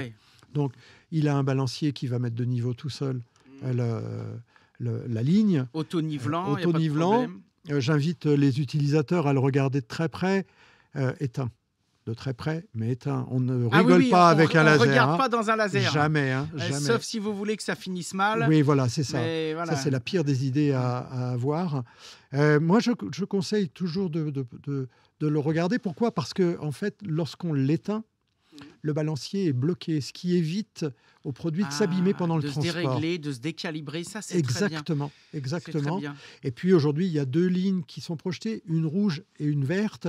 Et on sait maintenant... mais là, sur ce laser que tu nous proposes, il y a les 2 couleurs, non? Oui, je vous le propose en 2, mais on oriente de plus en plus vers le vert. Quand même. Il y a une facilité de lecture qui est extraordinaire. Et nous travaillons beaucoup sur les diodes, c'est-à-dire ce qui va générer et envoyer Mais ce que tu veux dire, c'est que cette référence fonctionne, on peut l'avoir soit rouge, soit vert selon son affinité. Oui, c'est ça. D'accord. Mais je vais Donne-nous la référence du vert, là. Tu nous l'avais donné, c'était lequel, la référence que tu nous avais DCE 0,89. DCE, parce qu'on dit ça, mais en même temps, on a le catalogue sous les yeux, on est en train de vérifier les trucs. Hein. Ouais. Tiens, et d'ailleurs, tu vois sur la ligne, sur la page des lasers, parce qu'on a la feuille ouverte, sur la page des lasers, tout à l'heure, je te demandais si vous aviez une lentille. Mais tu vois. Tu vois, à force de rester cantonné, effectivement, on a un niveau optique qui est le DW 096. Tu vois, vous avez tellement de produits. J'ai fait l'impasse. Oui, on a beaucoup. On a plus de 350 produits maintenant. Personne t'en voudra. Hein. Donc, du coup, on corrige. C'est un petit erratum. Tout à l'heure, on a dit qu'il n'y avait pas la lunette, mais il y a bien la lunette. Hein. Oui. Ça, par contre, c'est très spécifique. Hein. C'est très terrassement. Oui, très terrassement. Géomètre, quasiment. Oui. Mais la gamme des lasers va servir aussi bien pour les utilisations en intérieur qu'en extérieur. Donc, on doit aussi, en proposant cette gamme, qui très souvent est en deux couleurs, je parle du faisceau, lisible uniquement en intérieur. On a beaucoup d'utilisateurs qui viennent nous voir en disant « je suis à l'extérieur et je ne vois pas ma ligne ». C'est normal, il faut une cellule. Oui, mais toi, tu dis que c'est normal. Il faut considérer aussi que tout le monde... Dans la tête des gens, c'est encore pas acquis, ça. Oh là là, on voit des personnes qui se mettent le nez sur le mur et qui nous disent « vous voyez ?» Et quand on sort la cellule qui est restée dans la boîte, pensant que je ne sais pas quoi. Mais c'est pour ça, alors, c'est bien de lire des fois les notices. Ça, c'est le petit message subliminal, mais je suis complètement d'accord avec toi. Ou de regarder les vidéos des gens comme nous qui en faisons et qui testons le matériel. Oui, bien sûr. Donc là, Manu, on a fait notre petit correctif sur la lentille et on a donné 5 outils vraiment qui me paraît d'ailleurs être un très bon choix parce qu'avec ça, dis donc, vous bricolez déjà vachement à la maison ou alors ça vous fait une très bonne base pour démarrer si vous êtes pro. Ah oui, il y a de quoi répondre à beaucoup de besoins. Le laser que tu m'as dit, le dernier, est sur batterie aussi. Oui, bien sûr. Oui, donc pareil. Donc là, on pourrait presque en acheter un à batterie et prendre tout le reste en solo quasi. Bien sûr, c'est ça. Moi, j'inviterais vraiment à prendre au moins une visseuse parce que les visseuses sont équipées de batteries, deux batteries, le chargeur, et ce sont des batteries de 5 ampères-heure, donc avec une très très bonne autonomie, et elles pourront équiper l'ensemble, la scie sauteuse et puis déjà 2 batteries. On a déjà à minima 2 produits qui vont tourner. Parce que ça charge vite en plus là les batteries. Là. Oui, elles peuvent se charger en 60 minutes environ, 70 minutes. Pendant qu'on casse la croûte. Faut pas trop chercher à les charger trop vite. Faut pas, attention. Les cellules montent en température. À chaque fois qu'une cellule monte en température, elle s'use prématurément. D'accord. Donc, si on les charge très vite, on envoie beaucoup d'électricité. L'électricité crée de la chaleur et on abîme les cellules. Et oui, mais c'est ce que je t'ai dit, je fais partie du commun des mortels qui veut le beurre, l'argent du beurre et la bergère. Et c'est pour ça que toi, tu es là pour remettre l'église au centre du village, pour dire si vous voulez que votre matériel dure longtemps, écoutez les conseils des pros. Moi, je te remercie parce que, dis donc, il y a 1h30 de podcast. On a passé un moment fabuleux. Merci beaucoup. Je suis content d'être avec vous. Moi aussi, j'étais très, très, très content. C'est une super podcast, pas forcément prévu, qui a eu lieu, c'est génial. Comme je vous le dis, je vous le rappelle, je profite aussi de ma venue pour enregistrer. On va enregistrer une dizaine de petites capsules où avec Manu, on va vous présenter tout plein de nouveautés, des outils. Vous allez pouvoir retrouver ça sur Instagram LJVS et Instagram de Walt France. Mais aussi, Manu, on va leur faire gagner des petits cadeaux, je pense. Oui, on va faire gagner des cadeaux qui vont être montrés pendant les petites capsules. Oui, pendant les petites capsules. Oui, bien sûr, on va faire gagner de l'électroportatif, on va faire gagner des goodies, on va faire gagner différentes choses. Oui, c'est important parce que, on nous aura fait la gentillesse et l'honneur de nous écouter sur le podcast. Ça, on vous en remercie par avance. Et puis, 2, vous allez visionner ce qui va être fait ici dans le centre de formation d'Ardilly. Oui. Ouais. Merci beaucoup. Bon, Manu, ça t'a plu, toi, ce podcast ? Ah oui, j'ai beaucoup aimé. Oui. Alors, c'est incroyable parce que pendant que nous échangions, machinalement, je me suis projeté sur certains chantiers où nos voix pouvaient se porter. C'est incroyable, d'ailleurs. Je ne vois pas pourquoi, mais c'est comme ça. Mais c'est naturel, c'est comme ça. On ne fait pas semblant chez les bichons. J'ai encore 2 dernières questions pour toi. La personne qui nous a écoutés et qui veut acheter du DeWalt, on peut trouver vos outils où ? où il y a un grand nombre de distributeurs professionnels qui ont des linéaires et des linéaires complets de... Distribution professionnelle, alors, distribution chez son grossiste. Oui, bien sûr. Chez son grossiste, peut-être sur Internet aussi, bien sur sûr. certains sites. Nous sommes en 2024, donc Voilà. tous les réseaux de distribution essaient d'amener satisfaction à l'utilisateur en quête d'un produit. Peut-être que sur votre site internet, vous avez peut-être soit une liste de revendeurs ou soit peut-être... On a des liens de renvoi, oui. Le professionnel qui nous écoute, je ne sais pas, qui est dans la Creuse, dans le Doubs ou en Bretagne, peut-être peut aller sur votre site pour trouver peut-être aussi le numéro de téléphone d'un commercial, peut-être, d'un technico-commercial qui peut peut-être venir lui présenter des outils. Là, il faut vraiment s'adresser au point de vente distributeur parce qu'effectivement, nous avons... C'est lui qui va faire le lien. Oui, nous avons un très très grand nombre de véhicules attribués à la construction dont on faisait état en tout début du podcast. On a une quinzaine de véhicules qui tournent. Ils sont pleins de produits. Donc vous pouvez vous déplacer chez l'artisan avec un camion et dedans, il y a 100 machines. Quoi. Mais bien sûr. Oh là là là là. Oui, bien sûr. À ceux qui sont passés nous voir sur Batimat, un des véhicules était là. Et c'est un mini showroom. Donc, toutes les machines sont là et on peut les essayer en réel. Ah là, faut pas nous en promettre parce que, dis donc, faut leur dire de prendre le temps. Hein. Oui, bien sûr. Mais il y a toujours un intérêt à essayer un produit avant de faire son achat. Et oui, parce que ça fait quand même un investissement. Bien sûr. Et puis, c'est vrai que c'est pas facile de choisir. Là, justement, de voir le véhicule. Parce qu'aujourd'hui, rien que des visseuses, vous en avez combien ? Des dizaines. Oui, c'est ça. Ouais, alors, dizaines, tu vois, je sais pas. Rien ne on ressemble a des déclinaisons improbables. Rien ne ressemble plus à une visseuse qu'une autre visseuse. Donc, le fait d'être dans le camion ou d'être avec un professionnel de chez vous, ça peut vous aider vraiment à faire votre choix. Ah oui, et puis les personnes en charge de ces véhicules-là sont ici en formation tous les 3 mois pendant une semaine. Oui, donc, ils savent de quoi ils parlent. Ils ont vraiment un niveau de connaissance important et ils cherchent toujours à apporter les réponses les plus en ligne avec l'interrogation ou la recherche de l'utilisateur et non pas essayer de placer un produit. Très bien. Il faut répondre à l'utilisateur. Écoute, je pense qu'on peut vous retrouver de partout, sur tous les réseaux sociaux, Instagram, Facebook, Absolument. LinkedIn. Absolument. Tout, suivez-nous. Tout, voilà, il y a tout. On essaiera de mettre des liens dans la description. Oui. Merci beaucoup. Aujourd'hui, on était avec Manu de chez DeWalt. C'était un échange très, très intéressant, très enrichissant. Comme d'habitude, vous pouvez retrouver les contenus de Radio Bichon sur l'ensemble des plateformes de podcast dans le monde entier. On vous invite d'ailleurs, si ça vous a plu, à laisser un petit commentaire et puis une note de 5 étoiles, ça nous fait toujours plaisir.